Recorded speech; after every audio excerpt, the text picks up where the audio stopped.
દેશના યશસ્વી વડાપ્રધાન, વિશ્વના લોકપ્રિય નેતા અને આપણે આ ગુજરાતના સપૂત આદરણીય નરેન્દ્રભાઈ મોદી સાહેબના નેતૃત્વમાં કેન્દ્રીય મંત્રી, કેન્દ્રીય ગૃહ અને સહકારિતા મંત્રી આદરણીય અમિતભાઈ શાહ સાહેબ, આપણા રાષ્ટ્રીય અધ્યક્ષ આદરણીય જેપી નડ્ડા સાહેબ, ગુજરાતના પ્રદેશ અધ્યક્ષ આદરણીય પાટીલ સાહેબ, ગુજરાતના માનનીય મુખ્યમંત્રી આદરણીય ભૂપેન્દ્રભાઈ પટેલ સાહેબ, અમારા સંગઠનના મહામંત્રી રત્નાકરજી, સૌ કરોડો કાર્યકર્તાઓના આશીર્વાદથી આજે મારા જેવા સામાન્ય બૂથના કાર્યકર્તાને રાજ્યસભાના સાંસદ બનાવવા બદલ આજે હું એમનો હૃદયથી આભાર માનું છું.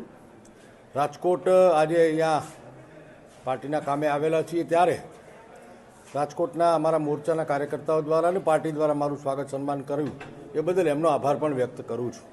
મહેકભાઈ, કેટલા દિવસનો રાજકોટનો પ્રોગ્રામ છે? હમણાં આવ્યો છું, પછી નક્કી થશે કેટલા દિવસનો પ્રોગ્રામ થશે. નહીં, અત્યારે તો મળવા જ આવ્યા છીએ, માનનીય અધ્યક્ષજીને મળવા આવ્યા છીએ. નહીં, અત્યારે એવું કંઈ છે નહીં. અત્યારે માનનીય પ્રદેશ કાર્યકર્તાઓ સાથે બેઠક ખાસ? હા, અમારા મોરચાના કાર્યકર્તાઓને મળવાનું છું. નહીં, એવું કંઈ સૂચના નથી. આભાર છું. સેન્સ લેવાની પ્રક્રિયા છે, સેન્સ લેવાવાળા પહોંચવામાં છે.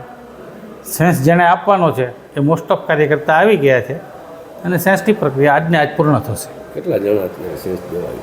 સેન્સ લેવા માટે 3 જણા આવશે. એક મયંકભાઈ આવશે, જે હમણાં જ રાજ્યસભામાં બિનહરીફ થયા છે. એક નટુજી ઠાકોર આવશે, એ રાજ્યસભાના પૂર્વ સદસ્ય છે.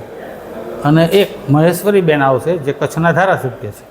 કેટલા જણા સેન્સ દેવા આવ્યા? સેન્સ દેવા માટે તો ઘણા બધા લોકો છે. પાર્ટીએ જે અપેક્ષિત ગણ્યા છે એ બધા જ જિલ્લાના હોદ્દેદારો છે, કોર્પોરેટરો છે, ધારાસભ્યો છે, સંસદ સભ્યો છે, માજી ધારાસભ્યો છે, માજી સંસદ સભ્યો છે વગેરે.